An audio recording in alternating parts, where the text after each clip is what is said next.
2013 में दक्षिण अफ्रीका की एक गहरी अंधेरी गुफा में खोजकर्ताओं ने ऐसी हड्डियां खोज निकाली जो इंसानों जैसी तो थी लेकिन आकार में इंसानों से बिल्कुल अलग। यहाँ मिली रहस्यमय प्रजाति ने वैज्ञानिकों को हैरानी में डाल दिया क्योंकि इनकी बनावट पुराने और आधुनिक इंसानों दोनों से मिलती जुलती थी। क्या ये कोई भूली हुई मानव जाति थी या फिर मानव विकास की कहानी में छिपा एक अनदेखा अध्याय? आर्सीफैक्टेशन के एक और वीडियो में आपका स्वागत है। दोस्तों, अफ्रीका दुनिया के सबसे रहस्यमय महाद्वीपों में से एक है। यह सिर्फ विशाल रेगिस्तानों, घने जंगलों और जंगली जानवरों के लिए नहीं जाना जाता, बल्कि यहाँ की जमीन के नीचे छिपे हैं ऐसे राज जो वैज्ञानिकों को भी हैरान कर देते हैं। यहाँ पर समय समय पर ऐसी खोजें हुई है जिनके बारे में जानकर यकीन कर पाना मुश्किल हो जाता है। इस वीडियो में आप जानेंगे अफ्रीका में हुई कुछ सबसे चौंकाने वाली खोजें जिन्होंने न सिर्फ इतिहास को बदला बल्कि पूरी दुनिया की सोच को हिलाकर रख दिया। 2013 में दक्षिण अफ्रीका में खोजकर्ताओं ने एक ऐसी खोज की जिसने मानव विकास के इतिहास को नया मोड़ दे दिया। दक्षिण अफ्रीका की राइजिंग स्टार नाम की एक गुफा में उन्हें हड्डियों का खजाना मिला जो एक पहले कभी नहीं देखी गई मानव जाति से संबंधित था। इंसानों की इस प्रजाति को होमो नालेदी नाम दिया गया। इस गुफा की खुदाई एक मुश्किल काम था क्योंकि रास्ते बहुत तंग और नुकीले पत्थरों से भरे थे। एक सामान्य वयस्क व्यक्ति के लिए अंदर जाना लगभग नामुमकिन था, इसलिए कुछ छोटी कदकाठी वाली युवा महिलाओं को इस कार्य के लिए चुना गया। होमो नालेदी की हड्डियों में पुराने और आधुनिक दोनों तरह की विशेषताएं दिखाई देती है, जिससे वैज्ञानिकों को लगा कि यह प्रजाति हमारे पूर्वजों यानी होमो सेपियंस के साथ एक ही समय में मौजूद रही होगी। इस प्रजाति की खासियत यह है कि इसका मस्तिष्क बहुत ही छोटा था, हमारे दिमाग के लगभग 1/3 आकार का, लेकिन इनके हाथ पैर इस बात की ओर इशारा करते हैं कि यह चीजों को पकड़ने और उपयोग करने में माहिर थे। इससे वैज्ञानिकों को यह शक हुआ कि होमो नालेदी शायद जटिल सोच और सामाजिक जीवन में सक्षम रहे होंगे।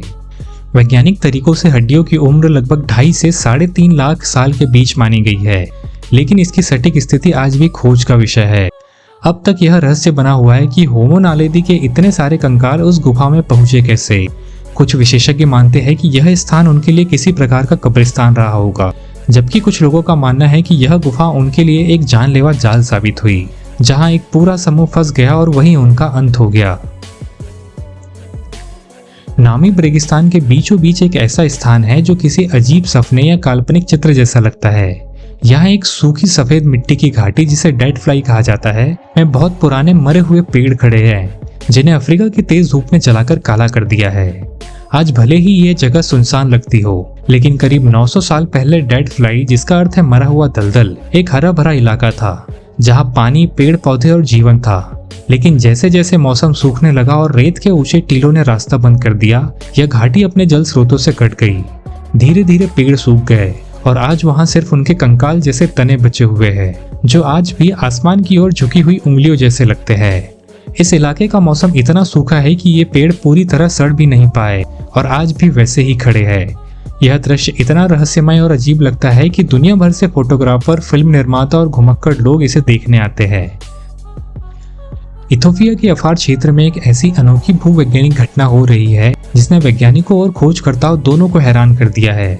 करोड़ों सालों से अफ्रीकी धरती धीमी गति से फट रही है और अफार वह जगह है जहां यह प्रक्रिया साफ तौर पर देखी जा सकती है। यह इलाका 3 टेक्टोनिक प्लेटों, न्यूबियन, सोमालियन और अरबी प्लेट के संगम पर स्थित है। ये प्लेटें लगातार एक दूसरे से दूर जा रही है। इसी कारण यहाँ की जमीन बहुत पतली हो गई है और धरती के अंदर का गर्म मैग्मा सतह तक पहुँच रहा है, जिससे यहाँ ज्वालामुखी और गर्म पानी के झरने जैसी चीजें बन रही है। इस प्रक्रिया का एक बड़ा प्रमाण 2005 में सामने आया, जब वहाँ जमीन में करीब 35 मील लंबी दरार पड़ी। यह दरार ईस्ट अफ्रीकन रिफ्ट वैली नामक इलाके में है। इसकी गहराई लगभग 50 फीट और चौड़ाई 65 फीट के आसपास है। वैज्ञानिकों का मानना है कि आने वाले लाखों सालों में यह दरार और फैलेगी और अफ्रीका 2 हिस्सों में बंट जाएगा।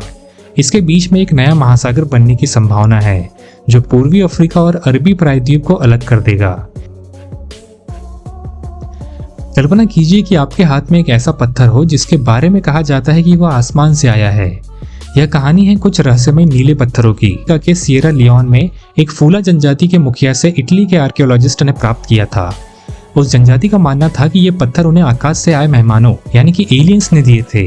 ये पत्थर इतने अनोखे थे कि वैज्ञानिकों ने पहले कभी ऐसा कुछ नहीं देखा था। जब इन पत्थरों को यूरोप लाया गया और परीक्षण के लिए प्रयोगशाला में भेजा गया तो वैज्ञानिक हैरान रह गए क्योंकि ये किसी भी ज्ञात खनिज से मेल नहीं खाते थे। इन पर कई प्रकार की जांचें की गई, लेकिन कोई भी यह नहीं समझ पाया कि इनका नीला रंग कैसे बना। जब एक टुकड़े को महीन चूर्ण में बदला गया और माइक्रोस्कोप से देखा गया तो नीला रंग गायब हो गया। यहाँ तक कि तेज गर्मी और तेजाब भी इन पत्थरों पर कोई असर नहीं डाल पाए।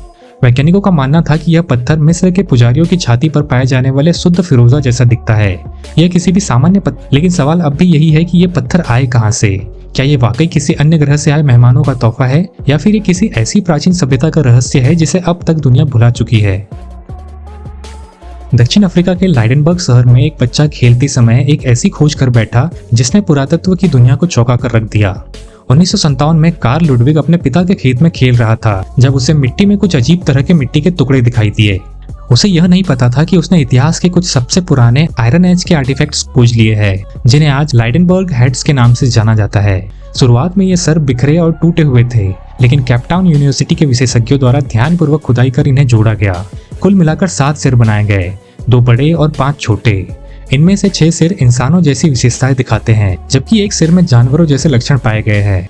दिलचस्प बात यह है कि 4 छोटे सिर आकार और डिजाइन में इतने मिलते जुलते हैं कि कई शोधकर्ताओं का मानना है कि ये एक साथ एक ही समूह में बनाए गए होंगे। कार्बन डेटिंग से पता चलता है कि ये सिर लगभग 490 ईस्वी के आसपास बनाए गए थे। विशेषज्ञों का मानना है कि इन सिरों का उपयोग रस्मों और धार्मिक कार्यों के दौरान किया जाता था। छोटे सिरों में किनारों पर छेद पाए गए हैं, जिनसे लगता है कि इन्हें लकड़ी की डंडियों या पोशाकों से जोड़ा जाता होगा। आज ये अद्भुत सिर दक्षिण अफ्रीका के केपटाउन संग्रहालय में देखे जा सकते हैं। गीजा की महान पिरामिड से लगभग 700 मील दक्षिण और नील नदी से करीब 60 मील पश्चिम की ओर स्थित है एक रहस्यमय पत्थरों की दुनिया, जिसे कई लोग इंग्लैंड के प्रसिद्ध स्टोनहेंज की बराबरी का मानते हैं। यह स्थान नाप्टा प्राया के नाम से जाना जाता है। इस रहस्यमय स्थान की खोज 1970 के दशक में आर्कियोलॉजिस्ट की एक टीम ने की थी। उन्हें वहां ऐसे पत्थर मिले जो आकाश के तारों की दिशा में व्यवस्थित लगते थे, जिससे यह विचार सामने आया कि यह स्थान खगोलीय गणना के लिए बनाया गया था। लेकिन इंग्लैंड के स्टोनहेंज से अलग नाप्टा प्राया इससे भी अधिक प्राचीन है। यह लगभग 7000 साल पुराना माना जाता है।